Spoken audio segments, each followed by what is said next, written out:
What is up, everybody? It's Michael Terbet, your local real estate expert with the Terbet Group, Coldwell Banker HPW, and I'm back with your next installment of your Tuesday tips from Terbet. Today's tips, I have my special assistant Jacob Terbet here. How you doing? And he's going to help talk about the top 3 things when you're making an offer that's going to stand out, set you apart when that seller reads those offers, and then hopefully you get the contract and the home of your dreams. All right, outside of price, there's 3 top things.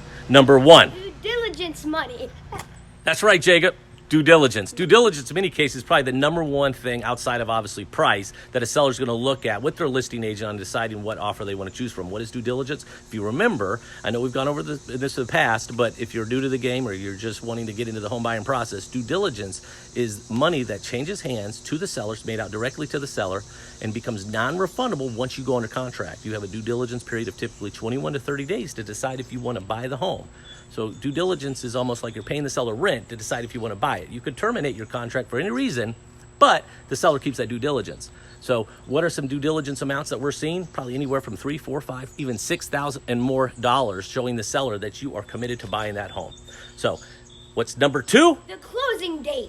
Yes, Jacob. Number 2 is the closing date. So for many of you, like, what does the closing date have to do with anything? Closing date's big. All right, especially if you're a buyer that has flexible closing date times. So you go to the seller, maybe that seller's building a house. Maybe they need 60 days, but maybe they want to get out in 30 days. This is important dialogue that we have with the listing agent before we put our offer and say what's important to the sellers. And a lot of time it's the closing date. So make sure your agent researches that with the listing agent is when you're putting your offer together that it's appealing to the seller. All right, and then lastly, number 3. Loan conditions. That's right, loan conditions, all right? What are loan conditions? Why that's important? When you write an offer, you need to have a pre-qualification letter or a pre-approval letter to join your offer for the seller to be able to see, as well as the listing agent to present to their seller. What are loan conditions? Again, that's important is that you're going to be able to qualify and get that loan to close, whether or not that is a conventional loan, FHA loan, and VA loan. What's awesome too about the lenders that we work with, our lenders know we're in such a competitive situation that they're going to reach out to that listing agent and let them know that the buyer is good to go and will be able to qualify and close on that property, which is number 1. But we're not done yet.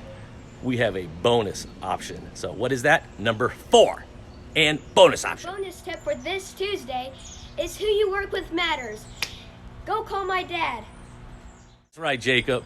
Who you work with definitely matters. And if you're at all thinking about buying or selling, reach out to me. I'd love to help you guys accomplish your real estate goals. Again, it's Michael Terbet, your local real estate expert with the Terbet Group, Coldwell Banker HPW, with special guest Jacob Terbet. Hope you guys have a great rest of the week. And remember, who you work with matters.